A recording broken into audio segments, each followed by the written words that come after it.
ಯಾವ ಸ್ವರೂಪದಲ್ಲಿ ಈಗಾಗಲೇ ಆರೋಪ ಪ್ರತ್ಯಾರೋಪವನ್ನು ಮಾಡ್ತಾ ಇದ್ದಾರೆ ಅನ್ನೋ ಒಂದು ಭಾಗ. ಆದರೆ ಈ ಹಗರಣಕ್ಕೆ ಸಂಬಂಧಪಟ್ಟಂತೆ ರಾಜಕೀಯವಾದಂಥ ಸಮರ ಬಹಳ ದೊಡ್ಡ ಮಟ್ಟದಲ್ಲಿ ನಡೀತಾ ಇದೆ.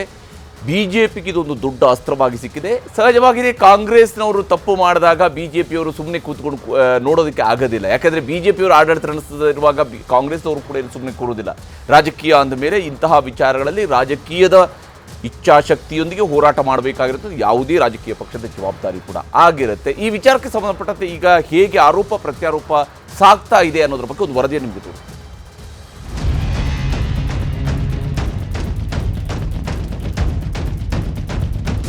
ರಾಜ್ಯ ಮಾತ್ರವಲ್ಲ, ರಾಷ್ಟ್ರ ರಾಜಕಾರಣದಲ್ಲೂ ವಾಲ್ಮೀಕಿ ಹಗರಣದ್ದೇ ಸಂಚಲನ. ಎಸ್ಟಿ ಬೋರ್ಡ್ ಹಗರಣದ ರಹಸ್ಯ ಬಗದಷ್ಟೂ ಬಯಲಾಗ್ತಿದೆ.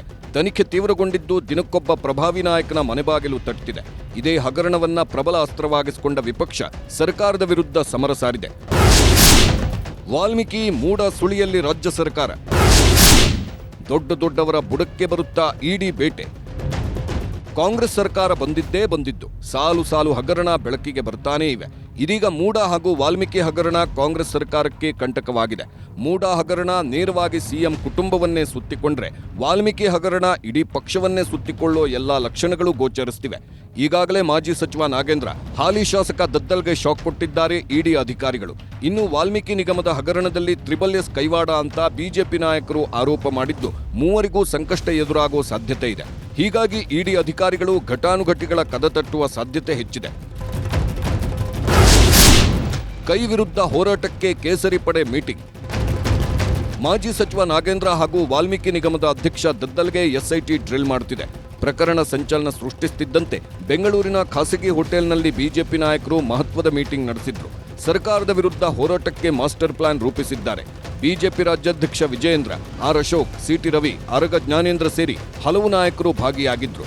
ಇನ್ನು ಸಭೆಯಲ್ಲಿ ಏನೇನು ಚರ್ಚೆ ಆಯಿತು ಅನ್ನೋದನ್ನ ನೋಡೋದಾದ್ರೆ, ರಾಜ್ಯ ಸರ್ಕಾರದ ಭ್ರಷ್ಟಾಚಾರದ ವಿರುದ್ಧ ಬೃಹತ್ ಹೋರಾಟಕ್ಕೆ ಮುಂದಾಗಿದೆ ಬಿಜೆಪಿ ಪಡೆ. ವಾಲ್ಮೀಕಿ ಹಾಗೂ ಮೂಡ ಹಗರಣವನ್ನೇ ಪ್ರಬಲ ಅಸ್ತ್ರವಾಗಿಸಿಕೊಳ್ಳಲು ನಾಯಕರು ಪ್ಲಾನ್ ಮಾಡಿದ್ದಾರೆ. ಈ ಎರಡೂ ಹಗರಣ ಮುಂದಿಟ್ಕೊಂಡು ರಾಜ್ಯಾದ್ಯಂತ ಹೋರಾಟ ಮಾಡುವುದಕ್ಕೆ ಸಜ್ಜಾಗಿದ್ದಾರೆ. ಕೇವಲ ಹೋರಾಟ ಮಾತ್ರವಲ್ಲ, ಅಧಿವೇಶನದಲ್ಲೂ ಈ ಬಗ್ಗೆ ಪ್ರಸ್ತಾಪ ಮಾಡುವ ಬಗ್ಗೆ ಮಾತುಕತೆ ನಡೆದಿದ್ದು, ಇದಕ್ಕಾಗಿ ರೂಪುರೇಷೆ ಸಿದ್ಧತೆ ಮಾಡಿಕೊಳ್ಳಲು ತೀರ್ಮಾನಿಸಿದ್ರು. ಕಾಂಗ್ರೆಸ್ನ ಅಹಿಂದ ಅಸ್ತ್ರಕ್ಕೆ ಕೌಂಟರ್ ಕೊಡಲು ಸಜ್ಜಾಗಿದೆ. ಕಾಂಗ್ರೆಸ್ನಲ್ಲಿ ದಲಿತರಿಗೆ ಅನ್ಯಾಯ ಆರೋಪ ಅಂಥೇಳಿ ರಾಷ್ಟ್ರ ಮಟ್ಟದಲ್ಲಿ ಧ್ವನಿ ಎತ್ತಲು ಪ್ಲಾನ್ ಮಾಡಿದ್ದಾರೆ. ಹೋರಾಟಕ್ಕೂ ಮೊದಲು ಈ ಬಗ್ಗೆ ಹೈಕಮಾಂಡ್ಗೆ ಮಾಹಿತಿ ನೀಡಲು ನಿರ್ಣಯ ಕೈಗೊಂಡಿದ್ದಾರೆ. ವಾಲ್ಮೀಕಿ ಹಗರಣದ ಬಗ್ಗೆ ಪ್ರತಿಕ್ರಿಯಿಸಿದ ಬಿಜೆಪಿ ನಾಯಕರು, ದಲಿತರಿಗಾಗಿ ಮೀಸಲಿಟ್ಟ ಹಣವನ್ನ ಕಬಳಿಸಿದೆ, ಹಣದ ದುರುಪಯೋಗ ಆಗಿದೆ. ಸಿಬಿಐ ಕೂಡ ಈ ಬಗ್ಗೆ ತನಿಖೆ ನಡೆಸುತ್ತಿದ್ದು, ರಾಜ್ಯ ಸರ್ಕಾರ ಬಚಾವಾಗಲು ಸಾಧ್ಯವೇ ಇಲ್ಲ ಎಂದಿದ್ದಾರೆ ನಾಯಕರು. ರಾಜ್ಯದ ಇತಿಹಾಸದಲ್ಲಿ ಹಿಂದೆಂದೂ ಕೂಡ ಕಂಡು ಕೇಳರಿಯದಂತ ಒಂದು ಹಗರಣ.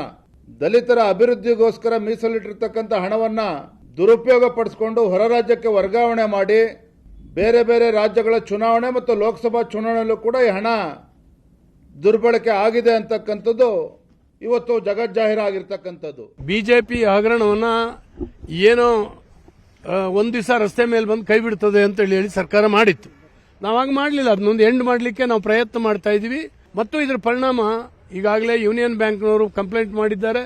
ಸಿಬಿಐ ಕೂಡ ಒಂದು ಕಡೆಯಿಂದ ಶುರು ಮಾಡಿದೆ, ಇಡಿ ಕೂಡ ಒಂದು ಕಡೆಯಿಂದ ಶುರು ಮಾಡಿದೆ. ಇದರಲ್ಲಿ ರಾಜ್ಯ ಸರ್ಕಾರ ಬಚಾವಾಗಲಿಕ್ಕೆ ಖಂಡಿತ ಸಾಧ್ಯ ಇಲ್ಲ. 187 ಕೋಟಿ ರೂಪಾಯಿನ ಲೂಟಿ ಯಾವ ಪ್ರೇರಣೆ?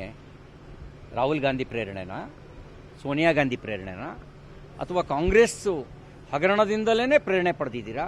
ಕಾಂಗ್ರೆಸ್ ಕಾಲದಲ್ಲಿ ಎ ಟು ಝೆಡ್, ಎ ಇಂದ ಝೆಡ್ ವರೆಗೆ ಆಲ್ಫಾಬೆಟಿಕಲಿ ಎಷ್ಟು ಅಕ್ಷರಗಳಿದಾವೆ ಅಷ್ಟೂ ಹಗರಣಗಳು ಕಾಂಗ್ರೆಸ್ ಅದನ್ನು ಮೀರಿದ ಹಗರಣಗಳನ್ನು ಮಾಡಿದೆ. ಎಂ ಬಿ ಪಾಟೀಲ್ ರೇ ಯಾವುದರಿಂದ ಪ್ರೇರಣೆ ಪಡೆದ್ರಿ? ಕಾಂಗ್ರೆಸ್ ನಾಯಕರಿಗೆ ವಾಲ್ಮೀಕಿ ಹಗರಣ ಅರಗಿಸಿಕೊಳ್ಳಲಾಗದಂತಾಗಿದೆ. ಬಿಜೆಪಿ ರೇಡ್ ಮಾಡಿಸುವ ಚಟ ಅಂತ ಕೆಲವರು ಹೇಳಿದ್ರೆ, ಇನ್ನು ಕೆಲವರು ಇಡಿ ನಿಷ್ಪಕ್ಷಪಾತ ತನಿಖೆ ಮಾಡಲಿ ಅಂತ ಹೇಳೋ ಮೂಲಕ ಹಗರಣದಿಂದ ಅಂತರ ಕಾಯ್ದುಕೊಳ್ಳೋ ಯತ್ನ ನಡೆದಿದೆ. ಅದು ಇಡಿ ಅವ್ರ ಕೆಲಸ ಅವ್ರು ಮಾಡಲಿ, ನಮಗೂ ನಾವು ಅದಕ್ಕೇನು ಇಟ್ಟಿದ್ದೀರ. ಇಡಿ ಅವ್ರ ಕೆಲಸ ಅವ್ರು ಏನು ಮಾಡ್ತಾರೆ ಅದು ಮಾಡಲಿ, ಕಾನೂನು ಪ್ರಕಾರ ಮಾಡಬೇಕು. ಅವ್ರು ಏನು ಮಾಡ್ತಾರೆ ಮಾಡಲಿ. ಅದೆಲ್ಲ ಅವ್ರು ಗಮನಿಸ್ತಾರೆ. SITನವ್ರು ಗಮನಿಸ್ತಾರೆ, CBIನವ್ರು ಗಮನಿಸ್ತಾರೆ. ಅದನ್ನು ಮಾಹಿತಿಗಳು ತಗೊಂಡು ಅದನ್ನು ವೆರಿಫೈ ಮಾಡ್ಕೊಳ್ತಾರೆ. ಅದು ತನಿಖೆ ನಡೆಯುವಾಗ ನಾವು ಯಾವ ಹೇಳಿಕೆಗಳನ್ನು ಕೂಡ ಕೊಡಬಾರ್ದು, ಕೊಡೋದು ಇಲ್ಲ. ಯಾಕೆಂದರೆ ಅವರು ತನಿಖೆ ಮಾಡಬೇಕಲ್ವಾ. ಅದು ಆ ಬಿಜೆಪಿ ಗವರ್ಮೆಂಟಿನ ಸ್ವಭಾವ, ಅದನ್ನ ಕಂಟಿನ್ಯೂ ಮಾಡಿರ್ಬೋದು, ಇಲ್ಲ ಏನು ಕನೆಕ್ಟೆಡ್ ಗೊತ್ತಿಲ್ಲ. ನಾವೇ ಲಾ ಯಾವಾಗಲೂ will take its own action. ಅದು ಮಾಡ್ಕೊಳ್ಳಿ. ನನಗೆ ಆ್ಯಕ್ಚುಲಿ ಮಾಹಿತಿ ಹೆಚ್ಚಿಲ್ಲ. ಸ್ವಾಭಾವಿಕವಾಗಿ ನೋಡಿದಾಗ ಇಷ್ಟು ವರ್ಷ ಅವ್ರಿಗೆ ಆ ಚಟ ಇದೆ ಬಿಜೆಪಿ ಅವರಿಗೆ. ಎಸ್ಸಿ ಆಯೋಗದಿಂದ ಗ್ಯಾರಂಟಿ ನೋಟಿಸ್. ವಾಲ್ಮೀಕಿ ಹಾಗೂ ಮೂಡ ಹಗರಣದಿಂದ ಬಚಾವಾಗಲು ಸರ್ಕಾರ ಸರ್ಕಸ್ ನಡೆಸುತ್ತಿದ್ರೆ, ಮತ್ತೊಂದೆಡೆ ರಾಜ್ಯ ಸರ್ಕಾರಕ್ಕೆ ರಾಷ್ಟ್ರೀಯ ಎಸ್ಸಿ ಆಯೋಗ ಶಾಕ್ ನೀಡಿದೆ. ಎಲೆಕ್ಷನ್ ಹೊತ್ತಲ್ಲಿ ಕೊಟ್ಟ ಮಾತಿನಂತೆ ಕಾಂಗ್ರೆಸ್ ಕಷ್ಟವಾದರೂ ಪಂಚ ಗ್ಯಾರಂಟಿ ಜಾರಿ ಮಾಡಿದೆ. ಆದ್ರೀಗ ಗ್ಯಾರಂಟಿಯನ್ನ ಸಾಕೋಕ್ಕೂ ಆಗದೆ ನಿಲ್ಲಿಸೋದಕ್ಕೂ ಆಗದೆ ಒದ್ದಾಡುತ್ತಿದೆ. ಹೀಗಾಗಿ ಹಣ ಹೊಂದಿಸೋ ಸಲುವಾಗಿ SC/ST ಫಂಡ್ ಬಳಕೆ ಮಾಡಿಕೊಳ್ಳೋದ್ರ ಬಗ್ಗೆ ಖುದ್ದು ಸರ್ಕಾರ ನಿರ್ಧಾರ ಮಾಡಿತ್ತು. ಇದನ್ನ ಪ್ರಶ್ನೆ ಮಾಡಿ ರಾಷ್ಟ್ರೀಯ ಎಸ್ಸಿ ಆಯೋಗ ರಾಜ್ಯ ಸರ್ಕಾರಕ್ಕೆ ನೋಟಿಸ್ ಜಾರಿ ಮಾಡಿದೆ. ರಾಜ್ಯದಲ್ಲಿ ಗ್ಯಾರಂಟಿ ಯೋಜನೆಗಾಗಿ SC/SP TSP ಹಣ ಬಳಕೆ ಬಗ್ಗೆ ಮಾಹಿತಿ ಸಿಕ್ಕಿದೆ. SC/SP TSPಯ 14,730.54 ಕೋಟಿ ಹಣ ಗ್ಯಾರಂಟಿ ಬಳಕೆಗೆ ನಿರ್ಣಯವಾಗಿದೆ. ಹೀಗಾಗಿ ರಾಷ್ಟ್ರೀಯ ಎಸ್ಸಿ ಆಯೋಗದಿಂದ ನೋಟಿಸ್ ಬಂದಿದೆ. ದಲಿತರ ಹಣ ಗ್ಯಾರಂಟಿ ಯೋಜನೆಗೆ ಬಳಸಿದ್ದೇಕೆ ಅಂತ ಪ್ರಶ್ನೆ ಮಾಡಿ ನೋಟಿಸ್ ನೀಡಿದೆ. ಈ ಬಗ್ಗೆ 7 ದಿನಗಳ ಒಳಗೆ ವಿಸ್ತೃತ ವರದಿ ಸಲ್ಲಿಸಲು ಹೇಳಿದ್ದು, ಇದನ್ನ ಅತಿ ತುರ್ತು ಎಂದು ಪರಿಗಣಿಸಲು ಆಯೋಗ ಸೂಚನೆ ಕೊಟ್ಟಿದೆ. ಒಟ್ಟಾರೆ ಕಾಂಗ್ರೆಸ್ಗೆ ಹಗರಣಗಳೇ ಉರುಳಾಗುವ ಎಲ್ಲಾ ಲಕ್ಷಣಗಳು ಎದ್ದು ಕಾಣುತ್ತಿವೆ. ಸರ್ಕಾರದ ವಿರುದ್ಧ ಸಿಡಿದೇಳಲು ಕೇಸರಿ ಪಡೆ ಮುಂದಾಗಿದ್ದು, ಇದು ಮುಂದ್ಯಾವ ಸ್ವರೂಪ ಪಡೆದುಕೊಳ್ಳುತ್ತೋ ಕಾದು ನೋಡಬೇಕಿದೆ. Bureau report, news 18. ನಾಗರಾಜ್ ಅವರೇ, ಯಾವ ರೀತಿಯಲ್ಲಿ ಈಗ ನೀವು ನಿಮ್ಮ ನಾಯಕರುಗಳು ಹೇಳ್ತಾ ಇದ್ದಾರೆ ಬಿಜೆಪಿಯವರಿಗೂ ಇಂಥದ್ದೊಂದು ಚಟ ಇದೆ, ಈ ರೀತಿಯಾಗಿ ರೀಡ್ ಮಾಡಿಸುವಂಥದ್ದು ಕೂಡ ಇದೆ ಅನ್ಕೊಂಡು ಭಾಳ ಇಷ್ಟು ಸಿಂಪಲ್ ಆಗಿ ರಾಜಕೀಯವಾಗಿ ಅವ್ರ ಮೇಲೆ ಒಂದು ಬ್ಲೇಮ್ ಮಾಡಿದ್ರೆ ಮುಗಿದೋಗುತ್ತೆ. ಈಗ ಏನೂ ಇಲ್ಲದೆ ಇದ್ರೆ ಇಡಿ ಯಾಕೆ ಬರ್ತಿತ್ತು ಇಲ್ಲಿ? ಯಾವುದೇ ರೀತಿಯಾದಂಥ ಅವ್ಯವಹಾರ ನಡೆದಿದ್ರೆ ಇಡಿ ಬರಬೇಕಂತ ಅವಶ್ಯಕತೆ ಇತ್ತ ಇಲ್ಲಿ? ಈಗ ಒಂದು 6 ಜನರ ಹೇಳಿಕೆಗಳನ್ನ ನೋಡಿದ್ವಿ. ಒಂದು ಕಡೆ ವಿಜೇಂದ್ರ ಅವರ ಹೇಳಿಕೆ, ಇನ್ನೊಂದು ಕಡೆ CT ರವಿದು, ಅಶೋಕ್ ಹೇಳಿಕೆ ಒಂದು ಕಡೆ, ಇನ್ನೊಂದು ಕಡೆ ನಮ್ಮ ಸಿದ್ದರಾಮಯ್ಯವ್ರದ್ದು ಮತ್ತು ಗೃಹ ಸಚಿವರದು ಹಾಗೂ ಶಿಕ್ಷಣ ಸಚಿವರು ಹೇಳಿಕೆಗಳು ನೋಡಿದ್ವಿ. ಮುಖ್ಯಮಂತ್ರಿಗಳ ಹೇಳಿಕೆ ಏನು ಹೇಳಿದ್ರು, ಅವರ ಕೆಲಸವನ್ನು ಅವ್ರು ಮಾಡ್ತಾ ಇದ್ದಾರೆ, ಮಾಡಲಿ ಅಂತ ಹೇಳಿದ್ವಿ. ಏನಾದ್ರು ಅಪಸ್ವರ ಮಾತಾಡಿದ್ವಿ, ರಾಜಕೀಯ ಮಾತಾಡಿದ್ರೆ ಮುಖ್ಯಮಂತ್ರಿ ಹೇಳಿಕೆ ಭಾಳ ಗಂಭೀರವಾಗಿ ತಗೋಬೇಕಾಗ್ತದೆ. ಗೃಹ ಸಚಿವರು ಏನಂದರು, SIT ಇರಲಿ, CBI ಇರಲಿ, ED ಇರಲಿ, ಎಲ್ಲರ ಮಾಹಿತಿನ ಅವರು ಕಲೆ ಹಾಕ್ತಾರೆ, ಕಲೆ ಹಾಕಿ ಸಾಕ್ಷ್ಯಾಧಾರಗಳನ್ನ ಕಲೆ ಹಾಕ್ತಾರೆ, ಯಾರು ತಪ್ಪು ಮಾಡಿ ಅವ್ರ ಮೇಲೆ ಕ್ರಮ ಕೈಗೊಳ್ತಾರೆ ಅಂತ ಹೇಳಿದ್ರು. ಮಧು ಅವರು ಹೇಳಿರ್ಬೋದು, ED BJPಯಿಂದ ಮೊದಲು ಇದೇ ಜಾಯಮಾನ ಅವ್ರದ್ದು ಮಾಡ್ತಾರೆ ಅಂತ ಹೇಳಿರ್ಬೋದು.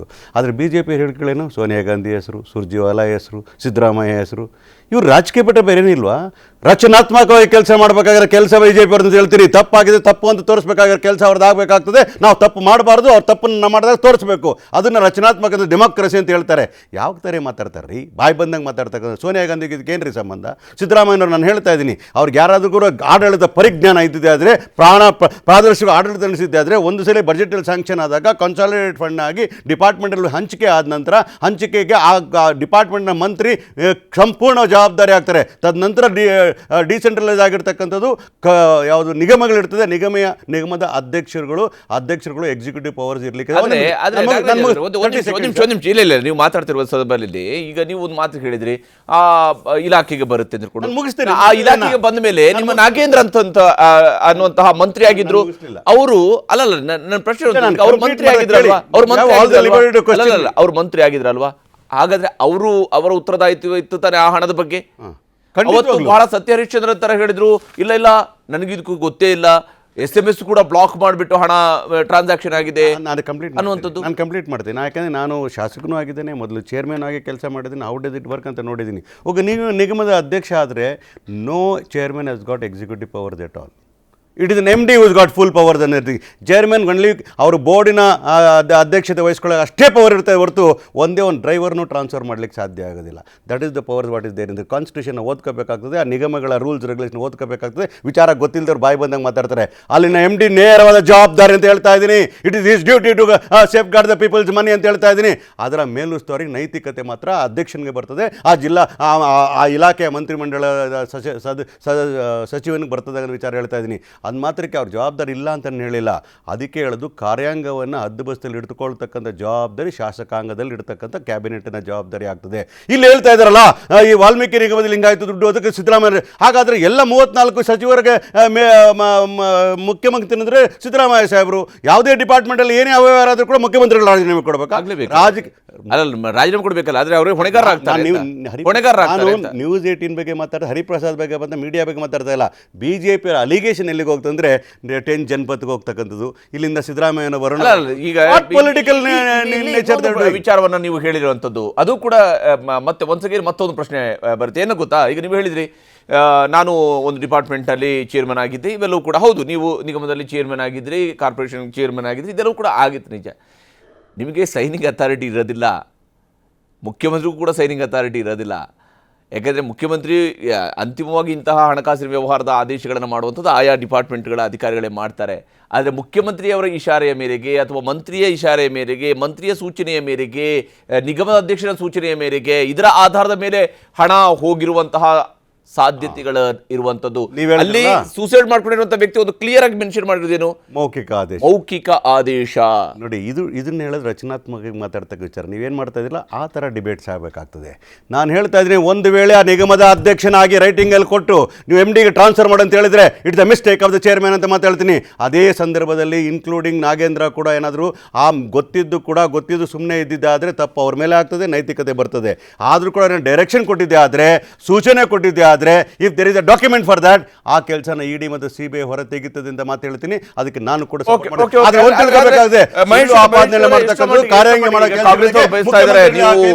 ಜನಪಥ ಅವರಿಗೆ ಹೋಗ್ತಿದ್ರಿ, ಸೂರ್ಯಕಾಂತ್ ಅವರವರಿಗೆ ಹೋಗ್ತೀರಿ, ಸುರ್ಜೇವಾಲಾ ಅವರಿಗೆ ನೋಡಿ, ಇವೆಲ್ಲ ರಾಜಕೀಯ ವಿಚಾರಗಳು ಅಷ್ಟೇನೆ.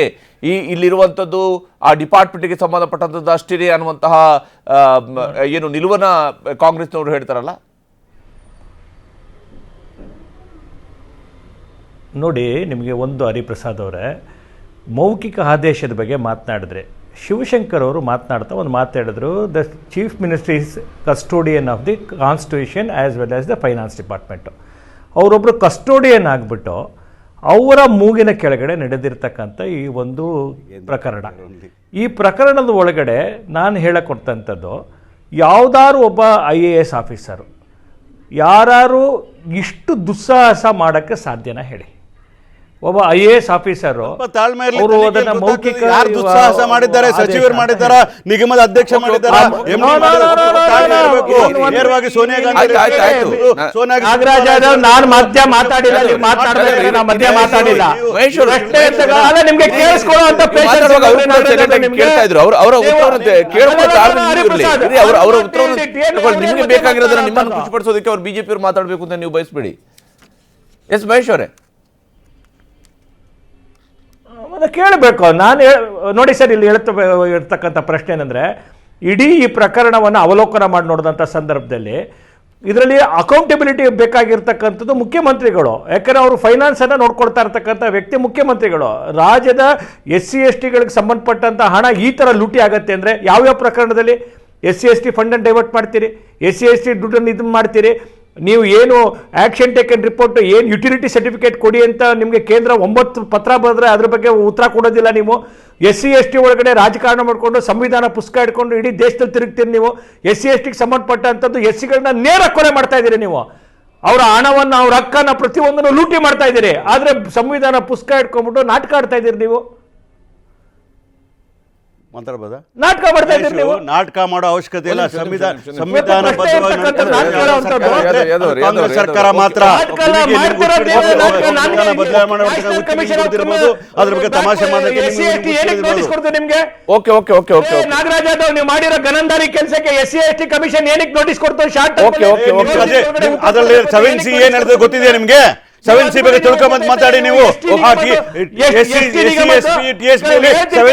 ಕೇಳ್ಕೊ ಬನ್ನಿ, ಯಾವ ಸಬ್ ಪ್ಲಾನ್ ಅಲ್ಲಿ ಕೊಡಬಹುದಲ್ಲ ಅಂತ ತಿಳ್ಕೊಳ್ಳಿ.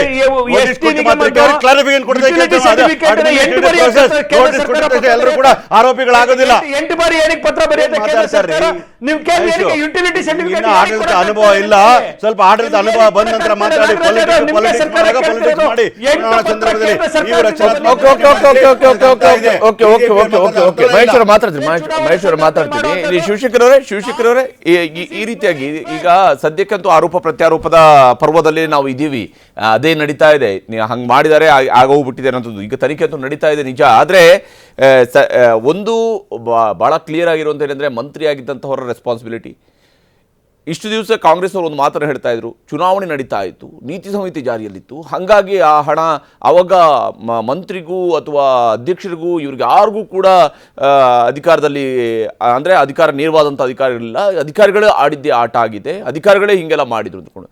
ಅಧಿಕಾರಿಗಳೇ ಹೀಗೆಲ್ಲ ಮಾಡಿದರೆ ನಿಕ್ಕುಂಟಿ ನಾಗರಾಜ್ನಂಥವ್ರು ಎಂಟ್ರಿ ಆಗುತ್ತೆ ಅಲ್ಲಿ.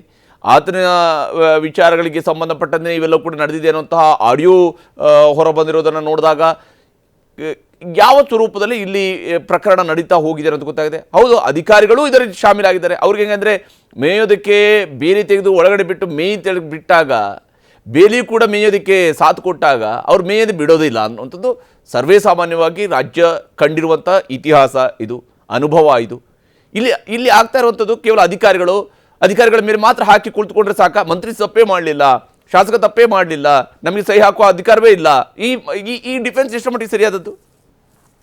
ಈಗ ಈ ಕೋಡ್ ಆಫ್ ಕಂಡಕ್ಟ್ ಮೇಲೆ ಗೂಬೆ ಕೂರಿಸೋದಿದೆಯಲ್ಲ, ಇದು ಅತ್ಯಂತ ಒಂದ್ ರೀತಿಯಲ್ಲಿ ತುಂಬಾ ದುರ್ಬಲವಾದಂತಹ ಒಂದು ಡಿಫೆನ್ಸ್ ಅನ್ನ ಸರ್ಕಾರ ಮುಂದೆ ಇಟ್ಟಂಗೆ ಮಾಡುತ್ತೆ. ಅದು ಒಂದು. ಎರಡನೇದು ಏನಂತಂದ್ರೆ, ಇಲ್ಲಿ ಇನ್ನೊಂದು ನಾವು ಗಮನಿಸಬೇಕಾದ್ದು ಸರ್ಕಮ್ಸ್ಟಾನ್ಷಿಯಲ್ ಎವಿಡೆನ್ಸ್ ಅಂತ ನಾವು ಹೇಳುವಾಗ, ಈಗ ಚಂದ್ರಶೇಖರ್ ಅವರು ಇದು ಆತ್ಮಹತ್ಯೆ ಮಾಡ್ಕೊಂಡಿದೆ ಅವತ್ತು ಮೇ 26, ಅವತ್ತಿಂದಾನೇ ಈ ಪ್ರಕರಣ ಬಯಲಿಗೆ ಬಂತು ಅಂತ ಅನ್ಕೊಳ್ಳೋಣ. ಆದ್ರೆ ಚೀಫ್ ಮಿನಿಸ್ಟರ್ ಅವರು, ಇಂಥ ಒಬ್ಬ ದಕ್ಷ ಆಡಳಿತಗಾರ ಚೀಫ್ ಮಿನಿಸ್ಟರ್ ಸಿದ್ದರಾಮಯ್ಯ ಅವರು ನಾಗೇಂದ್ರ ಅವರಿಂದ ರಾಜೀನಾಮೆ ತಗೊಳ್ಳೋದಕ್ಕೆ ಎಷ್ಟು ಟೈಮ್ ತಗೊಂಡ್ರು ಅಂದ್ರೆ ಮೇ 26ರಿಂದ ಜೂನ್ 6ನೇ ತಾರೀಕು 10 ದಿನ ಏನ್ ನಡೀತು ಅನ್ನುವಂಥದ್ದು ಒಂದು ಜನಗಳಿಗೆ ಒಂದು ಕುತೂಹಲ ಮತ್ತು ಗುಮಾನಿ ಅನುಮಾನ ಬರುತ್ತೆ. ಈ ಮಧ್ಯದಲ್ಲಿ ಒಂದು ಮಾತು ಹೇಳಿದ್ರು, ನೀವು ಜ್ಞಾಪಕ ಇರ್ಬೋದು ನಿಮ್ಗೆ. ಏನ್ ಹೇಳಿದ್ರು ಅಂದ್ರೆ, ನಾವು ನಾಗೇಂದ್ರ ಅವರಿಂದ ರಾಜೀನಾಮೆಯನ್ನೇ ಕೇಳಿಲ್ಲ, ರಾಜೀನಾಮೆಯನ್ನೇ ಕೇಳದೇ ಇದ್ದ ಮೇಲೆ 6ನೇ ತಾರೀಕು ರಾಜೀನಾಮೆ ತಗೊಂಡಿದ್ ಯಾಕೆ ಅನ್ನುವಂತ ಬಂದಾಗ, ಅಲ್ಲಿ ಈ 10 ದಿನ ಡಿಲೇ ಮಾಡಿದ್ಯಲ್ಲ, ಅಂದ್ರೆ ಒಂದ್ ರೀತಿ ಪ್ರೊಕ್ರಾಸ್ಟಿನೇಟ್ ಮಾಡಿದ್ದಿದೆಯಲ್ಲ, ಅದು ತುಂಬಾ ದೊಡ್ಡ ಒಂದೇನಂತಂದ್ರೆ ಇದು ಯಾವ್ದೋ ಅಂದ್ರೆ ಇಲ್ಲೀಗಲ್ ಅಥವಾ ಇದು ಕಾನೂನು ಇಂದ ತಪ್ಪು ಅಂತ ನಾನು ಹೇಳ್ತಾ ಇಲ್ಲ. ಈ 10 ದಿನ ನಡೆದಂತ 10 ದಿನ ಟೈಮ್ ತಗೊಂಡ್ರಲ್ಲ, ಆ ಟೈಮ್ ನಲ್ಲಿ ಏನೋ ನೆಗೋಸಿಯೇಷನ್ ಏನೋ ಆಗಿದೆ ಅನ್ನುವಂಥದ್ದು. ಕೊನೆಗೆ ನಮಗ್ ಬರ್ತಾ ಇರುವಂತ ಒಂದು ಮಾಹಿತಿ ಏನಂತಂದ್ರೆ, ಈ 10 ದಿನದಲ್ಲಿ ಅವ್ರನ್ನ ರಾಜೀನಾಮೆ ಕೇಳಿ ಅವ್ರನ್ನ ಒಪ್ಪಿಸುವಂತ ರಾಜೀನಾಮೆಗೆ ಒಪ್ಪಿಸುವಂತ ಪ್ರಕ್ರಿಯೆ ಆದ ಮೇಲೆ SIT ಅಂತ ಆಯ್ತು. SIT ಹೇಗೆ ನಡೀತಾ ಇದೆ ಅಂತ ನಾವು ನೋಡ್ತಾ ಇದ್ದೀವಿ. ಈಗ ಪ್ರತಿಯೊಂದು ಪ್ರಕರಣದಲ್ಲೂ ಕೂಡ ಇವಾಗ ಅದು ಜಾರ್ಜ್ ಅವ್ರದ್ದಿರ್ಬೋದು, ಅಥವಾ ಇದು ರಮೇಶ್ ಜಾರಕಿಹೊಳಿ ಅವರದ್ದಿರ್ಬೋದು, ಅಥವಾ KS ಈಶ್ವರಪ್ಪ ಅವ್ರದ್ದಿರ್ಬೋದು, ಏನೋ ಒಂದ್ ರೀತಿಯಲ್ಲಿ ಕ್ಲೀನ್ ಚಿಟ್ ಸಿಕ್ಬಿಡ್ತಾ ಇದೆ. ಅಂದ್ರೆ ಕ್ಲೀನ್ ಚಿಟ್ ಸಿಕ್ಕಿದ್ದು ತಪ್ಪು ಅಂತ ನಾನು ಹೇಳ್ತಾ ಇಲ್ಲ, ಅವರೆಲ್ಲ ನಿರಪರಾಧಿಗಳೇ ಇರಬಹುದು. ಆದ್ರೆ ಕೋಇನ್ಸಿಡೆನ್ಸ್ ನೋಡಿ, ಎಲ್ರೂ ಶುದ್ಧ ಅಸ್ತ್ರಾಗಿ ಬರ್ತಾ ಇದ್ದಾರೆ SIT ಒಂದು ತನಿಖೆ ಆದ್ಮೇಲೆ. ಸೊ ಹಾಗಾಗಿ ಸಮಯದ ಅಭಾವ ಇದೆ, ಕ್ಷಮೆ ಇರಲಿ. ಧನ್ಯವಾದ ಕಾರ್ಯಕ್ರಮದಲ್ಲಿ ಜಾಯ್ನ್ ಆಗಿದ್ದಕ್ಕಾಗಿ. ಲಾಸ್ಟ್ ಪಾಯಿಂಟ್, SIT ಅವರು ನಾಗೇಂದ್ರ ಅವರಿಗೆ ನೋಟಿಸ್ ಕೊಟ್ಟಿರುವಂತದ್ದು, ಅವರನ್ನ ಕರೆದಿರೋದು CBI ಆಗ್ಲಿ, ED ಆಗ್ಲಿ, SIT ಆಗ್ಲಿ ಈ ಭ್ರಷ್ಟಾಚಾರ ನಿರ್ಮೂಲನೆ ಮಾಡ್ಲಿಕ್ಕೆ ಕೆಲಸ ಮಾಡ್ತಾರೆ. ರಾಜ್ಯ ಸರ್ಕಾರ ಸಹಕಾರ ಕೊಡ್ತದೆ, ರಚನಾತ್ಮಕ ಕೆಲಸ ಮಾಡ್ತಾರೆ. ಬಿಜೆಪಿ ಕೆಲಸ ಅಭಿಪ್ರಾಯಗಳನ್ನು ಶೇರ್ ಮಾಡ್ಕೊಳ್ಳೋದಕ್ಕಾಗಿ ಇದು ಇವತ್ತಿನ ಅಖಾಡ. ನಾಳೆ ಇನ್ನೊಂದು ಸಬ್ಜೆಕ್ಟ್ ಮೂಲಕ ಹೋಗಿ ನಿಮಗೆ ಹಾಜರಾಗ್ತೀರಿ. ನಮಸ್ಕಾರ.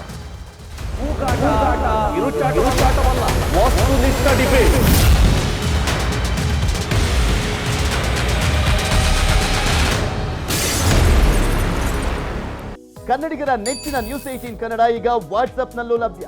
ಕರ್ನಾಟಕ, ದೇಶ ವಿದೇಶಗಳ 360 ಡಿಗ್ರಿ ಸುದ್ದಿಯ ವಿವರಗಳನ್ನ ನಿಮ್ಮ ಕೈ ಬೆರಳುಗಳಲ್ಲೇ ಪಡಿಲಿಕ್ಕೆ ಈ QR ಕೋಡ್ ಅನ್ನ ಸ್ಕ್ಯಾನ್ ಮಾಡಿ, ನಮ್ಮ ಚಾನಲ್ ಫಾಲೋ ಮಾಡಿ, ನೋಟಿಫಿಕೇಶನ್ ಆನ್ ಮಾಡಿ.